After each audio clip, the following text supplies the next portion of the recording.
ونصلي على رسوله الكريم أما بعد فأعوذ بالله من الشيطان الرجيم بسم الله الرحمن الرحيم أمن هو قانت آناء الليل ساجدا وقائما يحذر الآخرة ويرجو رحمة ربي قل هل يستوي الذين يعلمون والذين لا يعلمون انما يتذكر اولو الالباب صدق اللہ العظیم۔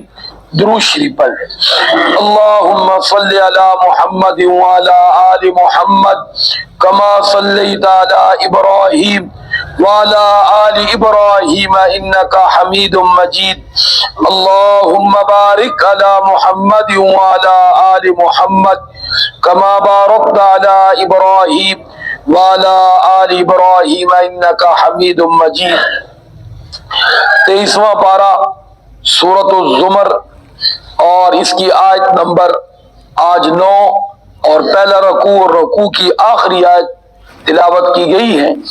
خصوصی طور پر اللہ رب العزت نے نیک اور بد کا تقابل ذکر فرمایا ہے۔ نیک اور بد کا تقابل ذکر فرمایا ہے۔ ہمارے ہاں عموماً جو بد قسم کے لوگ ہوتے ہیں، نافرمان قسم کے لوگ ہوتے ہیں، وہ اپنی نافرمانی پر بجائے غور و فکر کرنے کے، اس سے باز آنے کے، بس شیطان ایک جملہ کہلوا کر ان کو تھپکی دے دیتا ہے کہ اللہ کو پتہ ہے نیک کون ہے۔ بے شک اللہ کو پتہ ہے، لیکن اللہ نے نیک کا ذکر بھی فرما دیا، اس کی علامتیں بھی بیان فرما دی، اس لیے دنیا کے اندر بتا بھی دیا کہ نیک کون ہے اور بد کون ہے۔ لیکن یہ ہماری یقیناً کم علمی اور جہالت کی بنیاد ہوتی ہے کہ فوراً یہ بات کہہ کر وہ سر سے بات کو ٹال دیتے ہیں اور پھر برائی میں لگے رہتے ہیں اور اس سے پھر بہت دور چلے جاتے ہیں۔ اور نیک آدمی کو بطور داد دینے کے، حوصلہ افزائی کرنے کے، اس کی نیکی کا تانا دے کر اس کو بھی دل برداشت نہ کر دیتے، کیونکہ نیک آدمی بھی کوئی علم کی بنیاد پر نیکی پہ نہیں چل رہا ہوتا، وہ بھی بعض دفعہ جوش اور دیکھو دیکھی، اور جب کسی نے کوئی تان و تشنیع کیا تو وہیں پہ نیکی چھوڑ دی۔ تو بہرحال اللہ رب العزت فرماتے ہیں امن ہوا قانت۔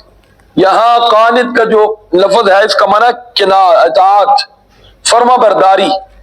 تو فرمایا کہ بھلا وہ شخص کہ جو اللہ رب العزت کا اطاعت گزار ہے، فرما بردار ہے، اللہ رب العزت کی فرما برداری کرنے والا ہے۔ اور خاص طور پہ فرما برداری میں یہاں اللہ رب العزت نے 3 چیزیں ذکر فرمائی ہیں۔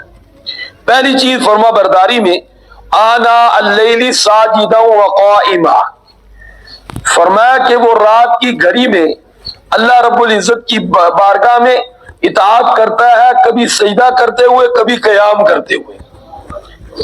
یعنی فرض نماز کو فرمایا کہ گناہگار بھی نہیں چھوڑتا۔ ہمارے ہاں تو اللہ معاف کرے عام ہے نماز نہ پڑھنا، ورنہ یاد رکھنا یہاں فرض کا ذکر نہیں کیا، یہاں رات کی نماز کا ذکر کیا جس کو تہجد کہتے ہیں۔ آنا اللیل، رات کی گھڑی میں۔ تو آپ اندازہ کریں یہاں فرض کا ذکر نہیں کیا، کیونکہ فرض تو ہے ہی فرض، وہ تو ادا کرنا ہی کرنا ہے۔ اور جس دور میں یہ قرآن مجید اتر رہا تھا اس دور میں تو منافق پکے لوگ بھی نمازی تھے، یعنی پکے منافق جن کا ایمان بھی نہیں تھا، نماز تو وہ بھی پڑھتے تھے، جو جھوٹ موٹ کا مسلمانوں میں داخل تھے، اور وہ بھی مسلمانوں کو نقصان پہنچانے کے لیے، اسلام کو نقصان پہنچانے کے لیے نماز تو ان کی بھی نہیں چھوڑتی تھی۔ تو آج کے دور میں تو اللہ معاف کرے پکا مسلمان بھی نماز نہیں پڑھتا۔ پکا مسلمان کون ہے؟ جس کا دعویٰ الحمدللہ میں مسلمان ہوں، یعنی بڑے دعوے سے کہتا ہے الحمدللہ میں مسلمان ہوں، اور بڑے زور سے کہتا ہے، لیکن ساتھ ہی کیا ہے تو نماز تو نہیں پڑھتے، وہ کہتا ہے میرا فیل ہے۔ حالانکہ یہ دونوں چیزیں لازم ملزوم ہے، مسلمان ہوگا تو نمازی بھی ہوگا، یہ نہیں ہے مسلمان اور نمازی نہ ہو۔ لیکن آج تو یہ بات عام ہے، مسلمان بھی ہے اور بے نمازی بھی ہے۔ پاک پیغمبر صلی اللہ علیہ وسلم کے ارشاد مبارک ہے جو نماز نہیں پڑھتا اس کے اسلام میں کوئی حصہ نہیں، لیکن یہ کہتا میں مسلمان ہوں، اور آگے کیا کہتا ہے؟ تجھے شک ہے؟ لا الہ الا اللہ محمد رسول اللہ، ساتھ کلمہ پڑھ دیا، دیکھو میں مسلمان ہوں۔ بھائی پھر کلمے کا تقاضے پورے کر، ساتھ کہتا ہے یہ میرا فعل ہے، یعنی یہ تشریح بھی اس کی اپنی ہے، ورنہ یہ بات ہے بھائی مسلمان ہے الحمدللہ، کلمہ پڑھتا ہے الحمدللہ، تو پھر اسلام کا لبادہ بھی ہونا، پھر اسلام کو اپنے بدن پہ ظاہر بھی کرنا، نافذ بھی کرنا۔ تو بہرحال یہاں رات کی ہے، اب رات میں اور آپ دیکھیں کون لوگ ہیں، اس لیے یہاں رات کہ اللہ کے سامنے، اور کیونکہ وہ وقت خاص، وہی کہتے ہیں نا کسی کا قرض ادا کرنا، وہ تو قرض تھا، لیکن قرض کو آسان طریقے سے دینا، عزت کے ساتھ دینا، وقت سے پہلے دینا، اس سے بڑھ کر کوئی چیز ساتھ دے دینا، اصل ادا کرنے کا طریقہ تو یہ ہے، نہ کہ پیچھے لگ کے لینا، ہاں جی، جوتیاں توڑ کے لینا، دروازے بجا بجا کے لینا، منت سماجت کر کے لینا، دباؤ ڈال کے لینا، ہاں جی، ذلیل ہو کے لینا، اپنے پیسے واپس، تو وہ دینے ہوتے ہیں؟ بولو بھائی، وہ تو نہ دینے جیسی۔ تو ایک ہے کہ صرف فرض ادا کرنا، وہ بھی وضو کوئی نہیں صحیح، وقت بے وقتہ وہ اس کی کوئی نہیں، یعنی تو یہاں عاجزی کا ذکر، عاجزی، اطاعت۔ لیکن ہم یہاں نماز دیکھ رہے ہوتے نوجوانوں کو، وہ نماز کے اندر بھی پف درست کر رہے ہوتے، سجدے میں گئے وہ خراب ہوگی، سجدے سے اٹھتے پہلا ہاتھ ہی سر پہ ہے، پف کو درست کر رہے ہیں۔ اب بتاؤ اس کے اندر اطاعت کہاں پہ ہے؟ اطاعت کا معنی ساری توجہ کس کی طرف ہے؟ بولو۔ میں نے یہاں مسجد میں وہ لوگ بھی دیکھے جو نماز میں بھی مونچھوں کو بل دے رہے ہوتے، نماز میں، اب نعوذ باللہ اللہ کو تڑی لگا رہے، بندہ پوچھے نماز کی حالت میں کیوں بھائی بل دے رہے ہو؟ لیکن وہی بات ہے، سجدے میں گیا شاید وہ آگے پیچھے ہو گئی ہوگی، اڑنے کے بعد فوراً جناب ایک ہاتھ ادھر چلا گیا۔ بتاؤ، یہ آپ نے بھی دیکھی ہو۔ حالانکہ نماز کے اندر اطاعت یہ ہے کہ آپ کا ہاتھ، آپ کی نگاہ، آپ کا سارا اعضاء وہ اللہ کی طرف متوجہ ہو۔ یہ کپڑوں کو درست کرنا اور اٹھتے ہوئے بڑی سیٹنگ سے اٹھنا نہیں، اس میں آپ نے، میں نے پاک پیغمبر صلی اللہ علیہ وسلم کے طریقے کو مد نظر رکھا، حضور آقا صلی اللہ علیہ وسلم کے اس طریقے کو۔ لیکن آپ نے بات وہ بھی دیکھے ہوں گے، اب آپ گھنٹہ بیٹھ جائیں، کھڑے ہو جائیں، ان کو خارش نہیں ہوگی، جیسی نیت باندھے کہ خارش شروع ہو جائے گی، کبھی داڑھی میں شروع ہوگی، کبھی بدن پہ، کیا ہوگی بولو بھائی؟ اب بندہ حیران ہوتا ہے کہ اس بیچارے کو خارش کا مریض تو نہیں، لیکن یہ ساری نماز میں ان کا یہی طریقہ ہے، ساری نماز میں انہوں نے حرکت ہی کرنی ہے، کبھی ساتھ سے، کبھی ساتھ سے، کبھی کچھ، سلام پھیرنے کے بعد فوراً سب ختم ہو جائے۔ اب یہ بھی اپنا طریقہ ہے۔ تو بہرحال اللہ رب العزت فرماتے ہیں یحذر الآخرہ، آخرت سے ڈرتے ہوئے، یعنی نماز پڑھتے ہیں، اللہ کی طرف متوجہ ہے، اور اپنا انجام سامنے آ جاتا ہے، یار پتنی آخرت میں میرے ساتھ کیا ہوگا، آخرت میں میرے ساتھ کیا معاملہ ہوگا، اللہ کی عدالت میں حاضر ہونا ہے، دنیا کی اس مختصر سی زندگی کا حساب کتاب دینا ہے، اور پھر میرے لیے یا جنت ہے یا جہنم ہے، خدا نخواستہ جہنم میں چلا گیا تو میرا کیا بنے گا۔ نماز تو اصل اس چیز کے لیے کہ انسان نماز کے اندر اپنی وہ کیفیت بنائے جو قیامت والے دن اللہ کے سامنے کھڑے ہونے کی کیفیت، اور قیامت والے دن اللہ کے سامنے کھڑے ہونے کی کیفیت وہ لرزے والی ہوگی، خوف والی ہوگی، رونے والی ہوگی۔ تو نماز کے اندر تو یہ ہونی چاہیے۔ اور پھر اللہ رب العزت فرماتے ہیں وَيَرْجُو رَحْمَتَ رَبِّ، ان کی تیسری صفت یہ ہے، جو اطاعت گزار ہوتے ہیں وہ اللہ رب العزت کی رحمت سے، اپنے پروردگار کی رحمت سے امید لگائے ہوئے۔ اب دیکھو، خوف پہلے ہے، امید بعد میں۔ خوف سے فائدہ یہ ہوتا ہے کہ انسان نافرمانی سے بچ جاتا ہے، اور امید سے فائدہ یہ ہوتا ہے کہ وہ نیکی کا کام اچھے طریقے سے ہو جاتا ہے۔ جس طرح میں اور آپ کسی مہمان کی جب مہمان نوازی کے لیے کوشش کر رہے ہوتے ہیں تو دل میں خوف سا ہوتا ہے کہ یار کہیں وہ ناراض نہ ہو جائے، کوئی چیز اس کی طبیعت اور شان کے خلاف نہ ہو، اس لیے بڑی چھان بین کے پوری توجہ سے وہ کھانے پینے اس کا انتظام کر رہے ہوتے ہیں۔ ساتھ ساتھ امید بھی ہوتی ہے کہ مہمان خوش ہو گیا تو بڑا دوست اور یہ چیزیں بڑی دعائیں دے گا، یہ ساری چیزیں ہوتی ہیں۔ تو میرے بھائی ہم بھی جب اللہ رب العزت کی بارگاہ میں حاضر ہوں تو ایک تو لرزہ طاری ہو، خوف طاری ہو، مسجد میں آئے تو آواز بالکل پست ہو جائے، ساری توجہ اللہ کی طرف ہو جائے، ذکر اذکار میں مشغول ہو جائے، نوافل کا ٹائم ہے وہ شروع کر دے، سنتیں پڑھنی ہے وہ شروع کر دے، چند منٹ ہے بیٹھ کے ذکر میں مشغول ہو جائے۔ لیکن یہاں بھی آتے ہی وہی دنیا والے معاملات ہمارے چلتے، تو پھر یہ ہمیں مسجد سے باہر اور مسجد کے اندر فرق تو کوئی نہ رہا۔ جبکہ مسجد کے اندر داخل ہونا یہ اللہ رب العزت کا خوف ہم پر طاری ہونا چاہیے، اس کے گھر میں آ گئے، اس کے در پر آ گئے، اس نے بلایا ہے۔ اور پھر اللہ رب العزت فرماتے ہیں امید بھی ہو، اور ایمان بھی اس چیز کا نام ہے جو خوف اور امید کی درمیانی کیفیت ہے۔ جوانی میں خوف غالب ہونا چاہیے کیونکہ جوانی میں نفس اور شیطان کے غلبے زیادہ ہوتے ہیں۔ بڑھاپے میں امید غالب ہونی چاہیے کیونکہ بڑھاپے کے اندر انسان اگر خدا نخواستہ مایوس اور نا امیدہ ہو جائے تو معاملہ گڑبڑ ہو جاتا ہے۔ تو اب یہاں حدیث مبارکہ ہے افضل الصلاۃ طول القنوت، قنوت اس کا معنی اطاعت، کہ افضل نماز کون سی ہے؟ فرمایا جس کے اندر قرات لمبی ہو۔ یا فقہائے کرام اہل علم کا اختلاف ہے آیا سجدے زیادہ ہو یا قرات لمبی ہو۔ بعض رات نے فرمایا کہ سجدے زیادہ ہو، اس کے بعد نوافل میں کثرت کرتے ہیں۔ امام اعظم امام ابو حنیفہ رحمۃ اللہ علیہ کا فرمان ہے قرات لمبی ہو، یعنی 2 نفل ہو اگرچہ پوری رات کے ہوں، پوری رات کے ہوں، پورا قرآن ایک ہی رکعت میں پڑھ دیا جائے، سبحان اللہ یہ نور علی نور ہے۔ اور اس کی دلیلیں حضرت فاطمہ الزہرا طیبہ طاہرہ رضی اللہ تعالیٰ۔ آج کی عورتیں تو کہتی ہیں ہمیں ٹائم نہیں ملتا، بچے ہیں، گھر کے کام کاج ہیں۔ آپ سوچیں جتنے کام حضرت فاطمہ کو تھے اتنے کسی عورت کو نہیں ہے جی۔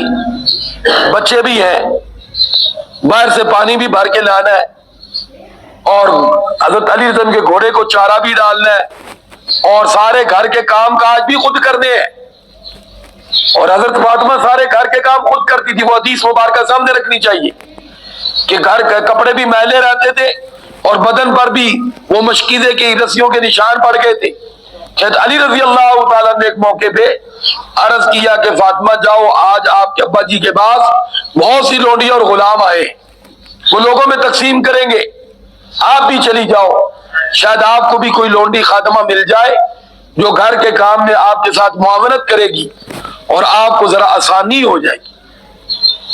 کیونکہ ان کاموں کے باوجود رات میں قیام تھا کہ عشاء کی نماز کے بعد گھر والوں کے سارے کام کاج سے فارغ ہو کر نماز کی نیت باندھ لیتی اور فجر کی اذان تک وہ 2 نفل پورے ہوتے تھے۔ اور بلکہ زبان مبارک پہ یہ جملہ بھی آتا تھا یا اللہ تیری رات کتنی چھوٹی ہے کہ 2 رکعتیں بھی مشکل سے پوری ہوتی ہے، وہ قرآن بھی پڑھتی تھی۔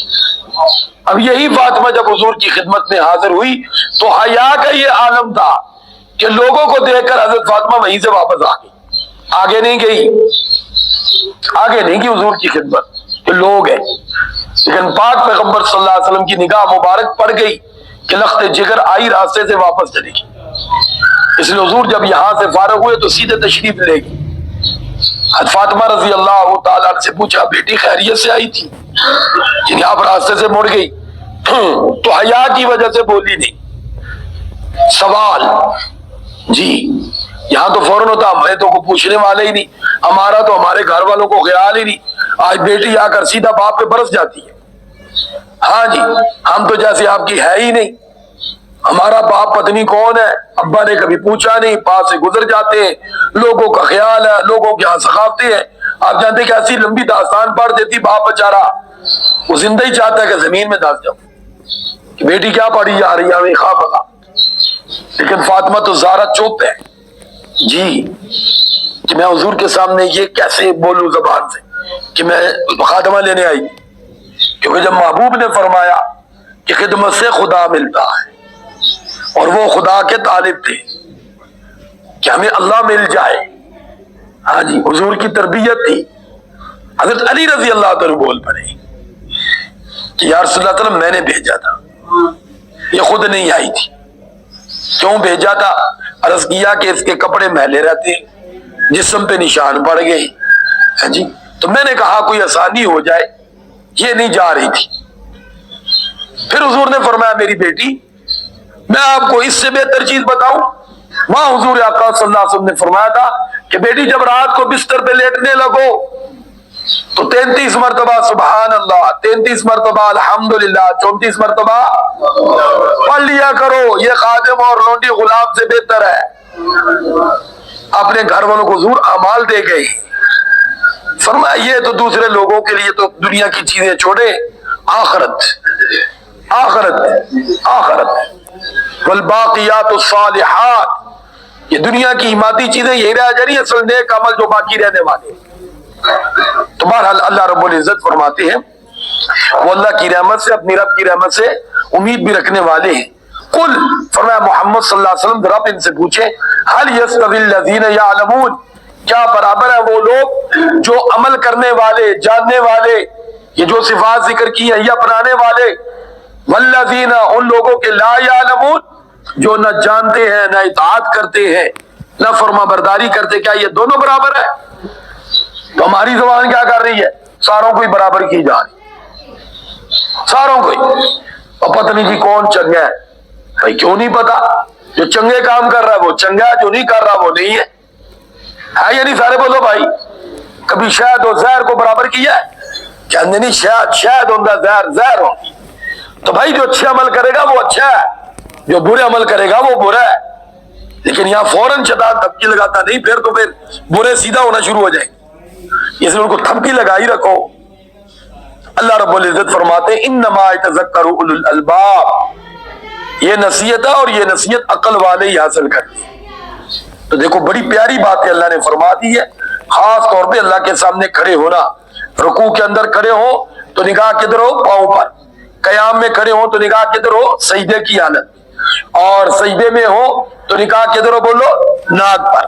اور تشہد میں بیٹھے ہو تو نگاہ کدھر ہو؟ بولو بھائی گود. اور نماز کے اندر خشوع خضوع پیدا کرنے کی کوشش کی جائے. دل تو ہمارے کنٹرول میں نہیں ہے، اس کو تو گھما کے اللہ کی طرف متوجہ کرنا ہے، لیکن اپنا ظاہر تو کم از کم جو ہمارے کنٹرول میں ہے اس کو اتباع سنت کے ڈھانچے میں ڈالیں گے انشاءاللہ تو اللہ ہمارے دل کو بھی اپنی طرف پھیر دے گا. وآخر دعوانا ان الحمدللہ رب العالمین. درود شریف پڑھیں. اللهم صل على محمد وعلى آل محمد كما صليت على إبراهيم وعلى آل إبراهيم إنك حميد مجيد. اللهم بارك على محمد وعلى آل محمد كما باركت على إبراهيم وعلى آل إبراهيم إنك حميد مجيد. جمعۃ المبارک بھی ہے، جمعۃ المبارک میں کثرت سے درود شریف پڑھنے، ایک مرتبہ پڑھ لے صلی اللہ علیہ وسلم. پیارے آقا صلی اللہ علیہ وسلم کا اپنی امت کو ارشاد ہے، اللہ ہمیں عمل کی توفیق عطا فرمائے. سورۃ کہف کی تلاوت کرنا اور نماز جمعہ کے لیے جلدی آنا، سفید لباس کا استعمال کرنا، جمعے کی نیت سے غسل کرنا، مسواک کا استعمال کرنا، 100 دفعہ سورۃ اخلاص کی تلاوت اور کلمہ ایمان الحمدللہ رب العالمین. اور نماز جمعہ پڑھنے کے بعد ایک تسبیح سبحان اللہ العظیم وبحمدہ پڑھنے والے کے 1,00,000 گناہ معاف ہوتے اور پڑھنے والے کے والدین کے 24,000 گناہ معاف ہوتے. اور جمعے والے دن عصر کی نماز پڑھ کے وہیں بیٹھے 80 مرتبہ پیارے آقا صلی اللہ علیہ وسلم کی ذات مبارکہ پہ درود شریف اللہم صلی علی محمد النبی الامی وعلی آلہ وسلم. اللہ ہمیں عمل کی توفیق عطا فرمائے. لا الہ الا اللہ محمد رسول اللہ.